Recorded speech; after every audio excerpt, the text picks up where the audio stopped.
ব্যাপারে আপনাদের যে কোনো ধরনের পরামর্শ কিংবা অভিযোগ শুনতে সরকার প্রস্তুত।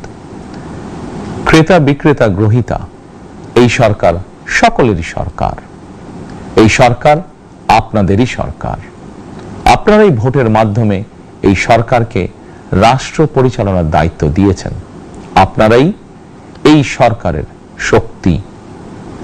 প্রিয় দেশবাসী, পবিত্র রমাদান মাসে রোজাদারগণ বিশেষ করে ইফতার, তারাবি, সেহরি এই সময়গুলোতে নিরবিচ্ছিন্নভাবে গ্যাস, পানি ও বিদ্যুৎ সরবরাহ পেতে চান। এই বিষয়টি নিশ্চিত করতে এরই মধ্যে আমি সংশ্লিষ্ট কর্তৃপক্ষকে নির্দেশনা দিয়েছি। অপচয় রোধ করে কৃচ্ছতা সাধন প্রতিটি মুসলমানের ঈমানি দায়িত্ব।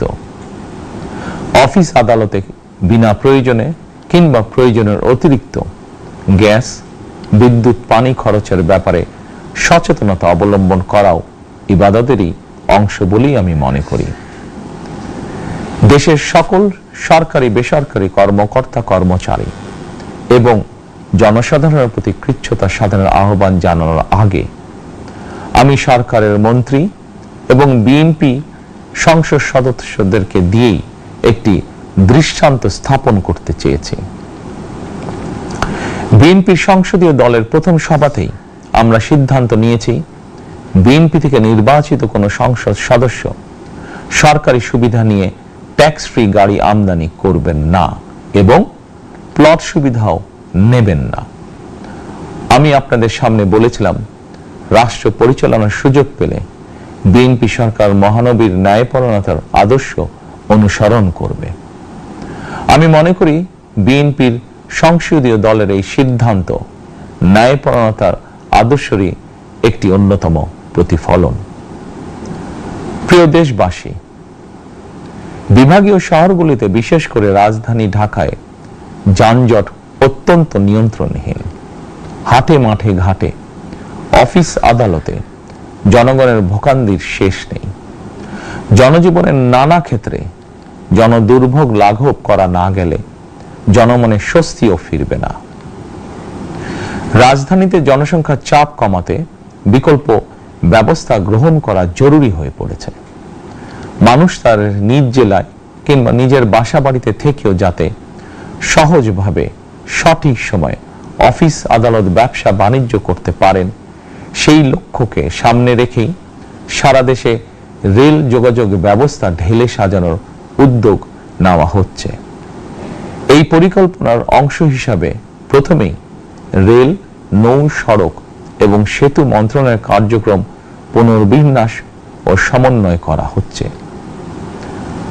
আমরা মনে করি সারা দেশে রেল যোগাযোগ ব্যবস্থার সহজ, সুলভ এবং নিরাপদ করা গেলে একদিকে যেমন জনগণের শহর কেন্দ্রিক বা নগর কেন্দ্রিক নির্ভরতা কমবে, অপরদিকে পরিবেশেরও উন্নতি হবে।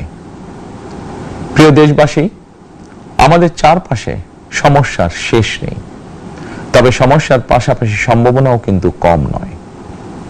আমাদের বৃহৎ জনগোষ্ঠীকে যদি আমরা দক্ষ জনশক্তিতে রূপান্তরিত করতে পারি তাহলে এই জনসংখ্যাই হবে আমাদের জনসম্পদ।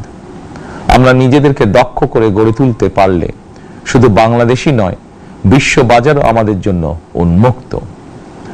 তথ্য প্রযুক্তির সিঁড়ি বেয়ে বিশ্ব এখন কৃত্রিম বুদ্ধিমত্তার যুগে প্রবেশ করেছে।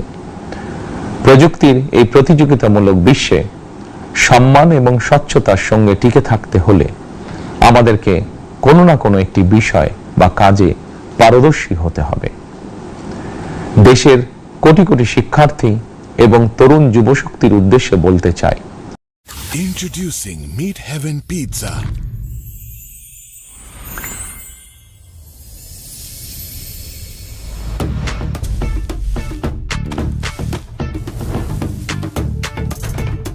Signature secret sauce with yummy cheese.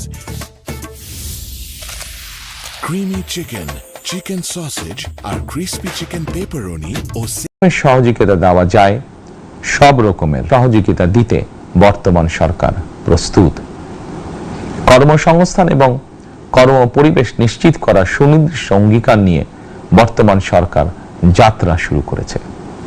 প্রিয় দেশবাসী, দীর্ঘ 18 বছর পর দেশে ফিরে গত বছর 25শে ডিসেম্বর আমি বলেছিলাম দেশ এবং জনগণের জন্য আই হ্যাভ এ প্ল্যান। 12ই ফেব্রুয়ারি জাতীয় নির্বাচনের আগে দেশের বিভিন্ন স্থানে ঘুরে আমার প্ল্যান পরিকল্পনার অনেক কিছু আমি আপনাদের সামনে তুলে ধরেছিলাম। আপনারা স্বাধীনতার ঘোষকের প্রতিষ্ঠিত দল বিএনপিকে ভোট দিয়ে রাষ্ট্র পরিচালনার দায়িত্ব দিয়েছেন, সকল পরিকল্পনা বাস্তবায়নের সুযোগ দিয়েছেন। এখন এই সুযোগকে কাজে লাগিয়ে সকল অঙ্গীকার পূরণ করার দায়িত্ব বিএনপি সরকারের। আমরা আমাদের পরিকল্পনা এবং প্রতিশ্রুতি বাস্তবায়নের কাজ শুরু করে দিয়েছি ইনশাআল্লাহ। অঙ্গীকার পূরণের এই যাত্রা পথে আমরা ভবিষ্যতের দিনগুলোতেও আপনাদের অব্যাহত সমর্থন প্রত্যাশা করি। প্রিয় দেশবাসী, সরকার প্রধান হিসাবে আমি দেশবাসীর উদ্দেশ্যে একটি বিষয়ে প্রতি দৃষ্টি আকর্ষণ করে বলতে চাই। নবগঠিত সরকার গঠনের সুযোগ দিতে যারা বিএনপিকে ভোট দিয়েছেন কিংবা দেননি অথবা কাউকেই ভোট দেননি, এই সরকারের প্রতি আপনাদের সবার সমান অধিকার। বিএনপি সরকার বিশ্বাস করে দলমত ধর্ম দর্শন যার যার, রাষ্ট্র সবার। এই দেশে এই রাষ্ট্রে একজন বাংলাদেশী হিসাবে আপনার আমার আমাদের প্রতিটি বাংলাদেশী নাগরিকের অধিকার সমান। প্রিয় দেশবাসী, আল্লাহ আমাদের সবাইকে নিরাপদ এবং সুস্থ রাখুন। আল্লাহ আমাদের সকলকে ইতিবাচক পরিকল্পনাগুলো বাস্তবায়নের তৌফিক দিন। পবিত্র রমাদান মাস শুরুর শুভ লগ্নে আল্লাহর দরবারে এই নিবেদন রেখে আমার বক্তব্য শেষ করছি। আল্লাহ হাফেজ। বাংলাদেশ জিন্দাবাদ।